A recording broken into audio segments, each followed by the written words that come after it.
विश्वविद्यालय या BHU के बिगाड़ने का काम करते हैं और ऐसी पीढ़ी के लिए, समाज के लिए ये अभिनेता नेताओं की तमाम आरोपबाजी चल रही है, उसको लेकर के क्या सियासतदारों को क्या नसीहत हो? क्या देखिए, अब किसी को नुकसान। मनन सिंह वर्मा जी फिलहाल मौजूद हैं, सीधे उनसे बात करते हैं।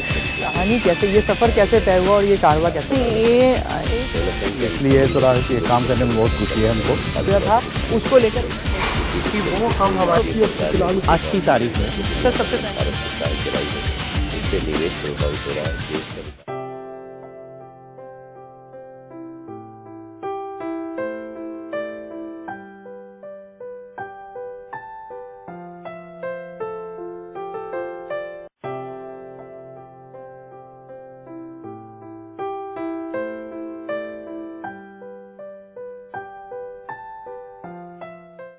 मध्य प्रदेश देश का ऐसा सियासी राज्य रहा है जहां पर सड़क को लेकर सियासत होती आई है। अगर पूर्व की कांग्रेस सरकार की बात करें तो दिग्विजय सिंह के कार्यकाल में मध्य प्रदेश की सड़कों का मुद्दा जो है बेहद ही ढंग से सुर्खियों में रहा था और चुनाव पर भी इसका खासा असर मिला था। लेकिन मध्य प्रदेश में शिवराज सरकार की हैट्रिक के बाद अब लोक निर्माण मंत्रालय की जिम्मेदारी मिली है सम्मानित सरताज सिंह जी को। ऐसे में मध्य प्रदेश की जो खस्ताहाल सड़कें थी वो कैसे अपनी बदहाली की कहानी को भूल चुकी हैं और अब आगे आने वाले समय में कैसे सड़कों का एक बड़ा जाल मध्य प्रदेश में बिछने वाला है। इन तमाम मसलों पर बातचीत करने के लिए आज सिटी न्यूज के खास प्रोग्राम सिटी टॉक में हमारे साथ मौजूद हैं प्रदेश के लोक निर्माण मंत्री श्री सरताज सिंह जी। सर, आपका बहुत बहुत स्वागत है सिटी न्यूज के इस खास प्रोग्राम। धन्यवाद।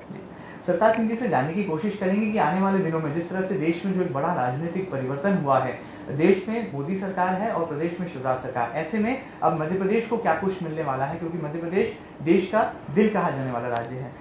सर, सबसे पहला जो लाजमी सवाल है कि देश में नरेंद्र मोदी जी प्रधानमंत्री बने हैं, यानी कि भारतीय जनता पार्टी की सरकार है, और मध्य प्रदेश की बात करें तो मुखिया शिवराज सिंह चौहान है। ऐसे में अब मध्य प्रदेश के साथ जो सौतेला व्यवहार होने के तमाम आरोप लगते थे वो अब दरकिनार हो गए हैं। क्या लगता है मध्य प्रदेश में लोक निर्माण मंत्रालय की तरफ से अब क्या कुछ नया होने वाला है? देखिए, लोक निर्माण विभाग का संबंध पुलों से भी आता है, सड़कों से भी आता है, भवनों से भी आता है, और भवनों का संबंध प्रदेश के हर विभाग से आता है। अगर कोई हॉस्पिटल बनाना है तो PWD बनाएगी, कोई कॉलेज बनाना है तो PWD बनाएगी। इस प्रकार के अन्य भवनों के निर्माण भी PWD के माध्यम से होते हैं। और जैसा हम पहले भी आरोप लगाते रहे कि जो मदद, जो हमारा अधिकार है, केंद्र सरकार से हमको मिलना चाहिए, वो नहीं मिली। और हमने उदाहरण भी इसके प्रस्तुत किए। और राष्ट्रीय राजमार्ग केंद्र सरकार के अधीन है, और राष्ट्रीय राजमार्ग मध्य प्रदेश में बहुत कम बने, और बने भी तो केवल छिंदवाड़ा क्षेत्र में बने, जहाँ के मंत्री कमलनाथ जी थे। तो ये न्याय की बात नहीं है, ये पक्षपात है। मतलब सियासी भेदभाव होता है मध्य प्रदेश जी के साथ। हम उम्मीद करते हैं कि अब ये भेदभाव खत्म हो जाएगा, मध्य प्रदेश को केंद्र का जो आवश्यक सहयोग है वो भी मिलेगा, और हमने पहले से प्रगति की है। हम दावे से एक बात कह सकते हैं, अगर आप 10 साल की बात करें तो 10 साल से पहले दिग्विजय सिंह जी का शासन यानी कांग्रेस का शासन, और 10 साल के बाद शिवराज जी का शासन यानी भारतीय जनता पार्टी का शासन, जो सड़कें हमने 10 साल में बनाई हैं वो 50 साल में नहीं बना सके। इतना बड़ा अंतर है। और आज हमको केंद्र का सहयोग अगर हमें मिलेगा तो निश्चित रूप से इसमें तेज गति से काम होगा। मध्य प्रदेश में अगर हम सड़कों की बात करें तो जो नेशनल हाईवेज है वहाँ पर अभी एक्सपांशन, विस्तार की जो है बहुत महती ज़रूरत महसूस होती है। क्या लगता है जिस तरह से मध्य प्रदेश में लगातार जो है ग्लोबल इन्वेस्टर समिट यानी कि बाहर के उद्योगपतियों को न्योता दे रही है प्रदेश सरकार, ज़्यादा से ज़्यादा बिजनेस यहाँ पर इन्वेस्टमेंट हो इसके लिए प्रयास कर रही है। लगता है कि अगर सड़कें और अच्छी होंगी, नेशनल हाईवेज का अगर एक्सपांशन होगा तो जो इन्वेस्टमेंट आने वाला है उसमें भी कहीं ना कहीं वृद्धि होगी, बढ़ोतरी होगी। निश्चित रूप जो इंफ्रास्ट्रक्चर में प्रमुख बातें हैं, बिजली, सड़क और पानी, और इन तीनों बातों में मध्य प्रदेश बहुत आगे बढ़ा है 10 सालों के अंदर। और ये तीनों सुविधाएं हैं जो इन्वेस्टमेंट को अट्रैक्ट करती हैं। तो जब इन्वेस्टमेंट आता है तो रोजगार के अवसर भी बढ़ते हैं, प्रदेश भी आगे जाता है। तो अब ये सारी परिस्थितियां अनुकूल बनी हैं, तो हर क्षेत्र में इसका प्रभाव देखने को मिलेगा। देश में नरेंद्र मोदी जी की सरकार आने के बाद लगातार केंद्र में मंत्री बने नितिन गडकरी जी भी जो है प्रयास कर रहे हैं कि देश के ऐसे चुनिंदा राज्यों की सूची तैयार की जाए जहां पर सड़कों के विस्तार की अपार संभावनाएं हैं। ऐसे में क्या मध्य प्रदेश की तरफ से लोक निर्माण मंत्री सरताज सिंह जी भी नितिन गडकरी को कोई प्रस्ताव देने वाले हैं ताकि मध्य प्रदेश की सड़कों की सूरत भी बदले और सीरत भी बदले? जी हाँ, कल 12 तारीख को उनसे मीटिंग हम लोगों की, हम लोग जा रहे हैं दिल्ली, और जो मध्य प्रदेश की आवश्यकताएं हैं उनके बारे में जानकारी हम देंगे, और जो भी आवश्यक सहयोग है वो हम मांगेंगे।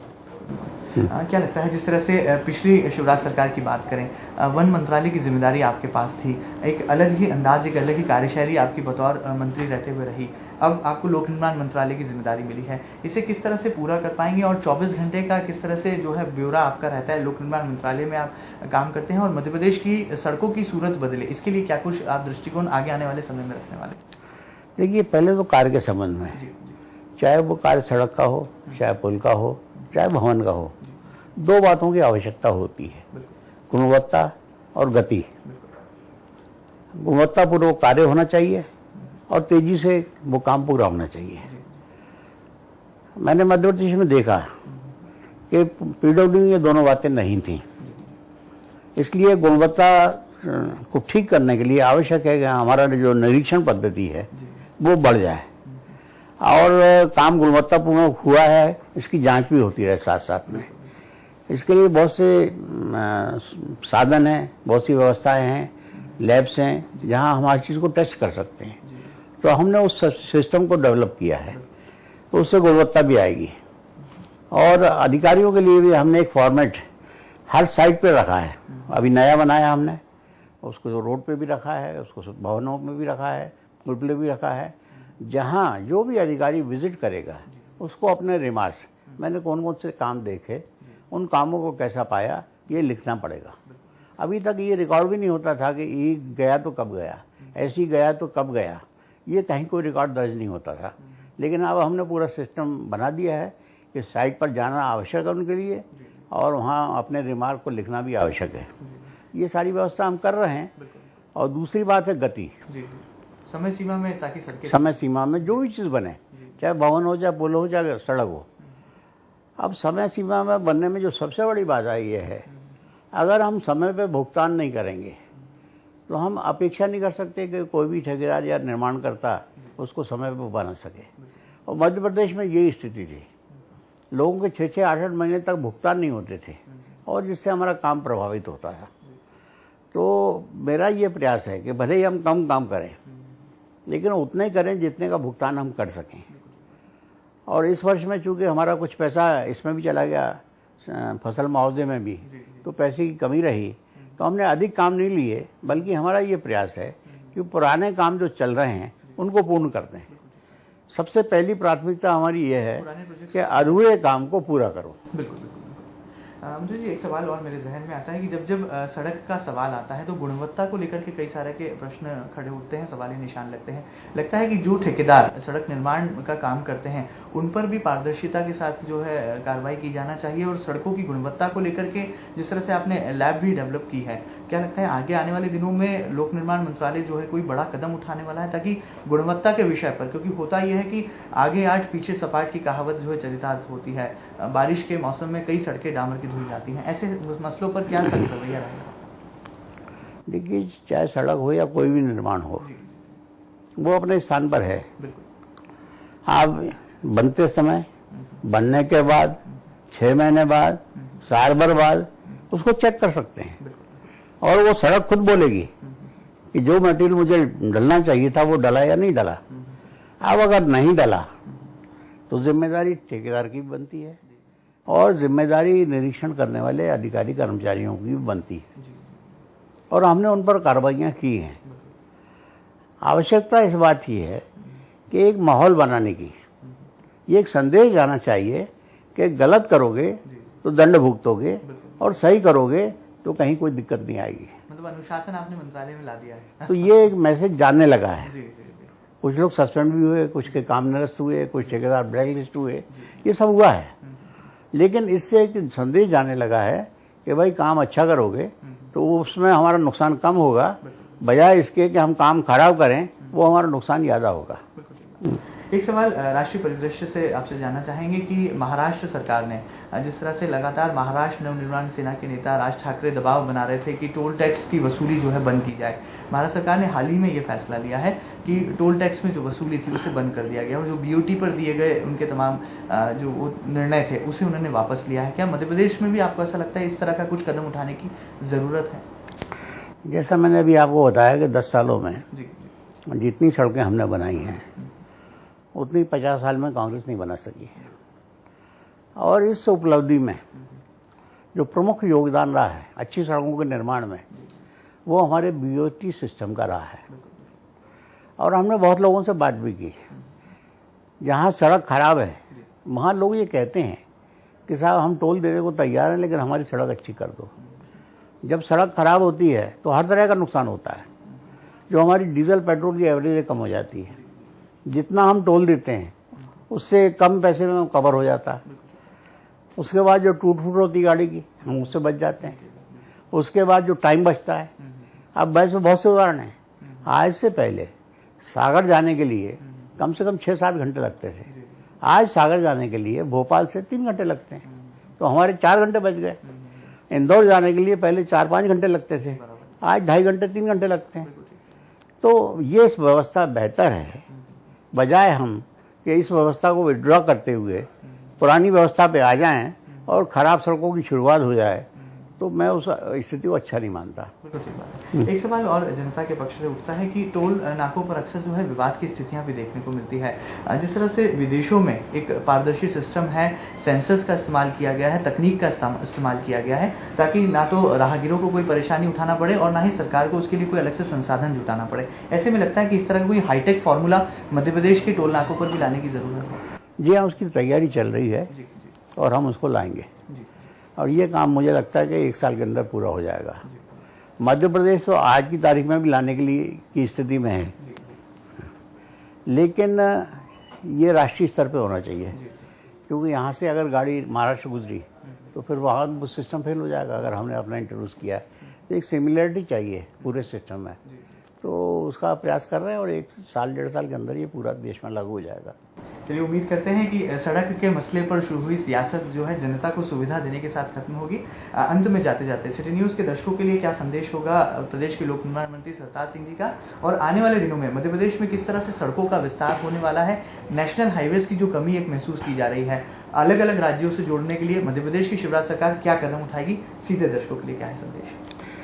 देखिए, हमने विजन 2018 बनाया है, उसमें पूरे सड़कों के संबंध में हमने लक्ष्य निर्धारित कर दिए। हमने ये तय किया है कि जितने भी कमिश्नर हेडक्वार्टर्स हैं वहाँ 4 लेन सड़क से जुड़ेंगे, वो जितने भी जिला हेडक्वार्टर्स हैं वो 2 लेन से जुड़ेंगे। नेशनल हाईवेज वो 4 लेन 6 लेन होंगे जैसी आवश्यकता होगी, और गाँव के लिए भी अलग सुविधाओं की सड़कें होंगी, और स्टेट हाईवेज भी होंगे। और कितने कितने हम बनाएंगे ये आंकड़ा भी हम तय कर चुके हैं।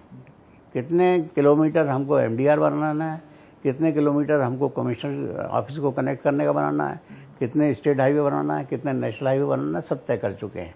तो हमारा विज़न बहुत क्लियर है, 2018 में इस लक्ष्य को पूरा करना है, और अगर हम इस लक्ष्य को पूरा कर पाए तो मध्य प्रदेश में सड़कों की समस्या समाप्त हो जाएगी। चलिए, बहुत बहुत शुक्रिया सिटी न्यूज़ से खास बातचीत के लिए। उम्मीद का दामन आपने भी थामा है और उम्मीद है कि जनता भी थामेगी।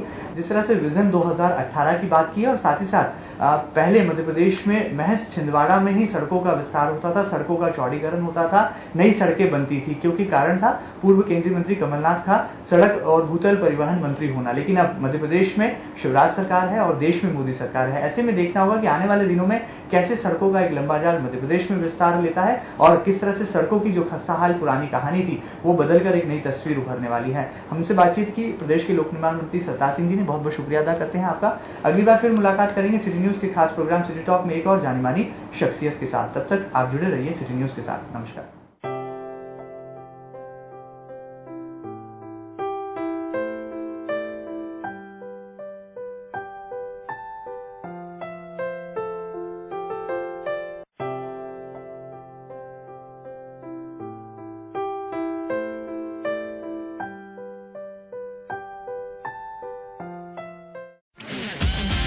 विश्वविद्यालय या BHU के का बिगाड़ने का काम करते हैं और ऐसे पीढ़ी के लिए, समाज के लिए ये अभिनेता नेताओं की तमाम आरोपबाजी चल रही है, उसको लेकर के क्या सियासतदारों को क्या नसीहत हो क्या? देखिए अब किसी को नुकसान। मन सिंह वर्मा जी फिलहाल मौजूद हैं, सीधे उनसे बात करते हैं। कहानी कैसे, ये सफर कैसे तय हुआ और ये कारवा कैसे? इसलिए थोड़ा ये काम करने में बहुत खुशी है हमको। था उसको लेकर वो हम हमारी आज की तारीख में सबसे भारत सरकार चलाई है, इससे निवेश प्रभावित हो रहा है देश का।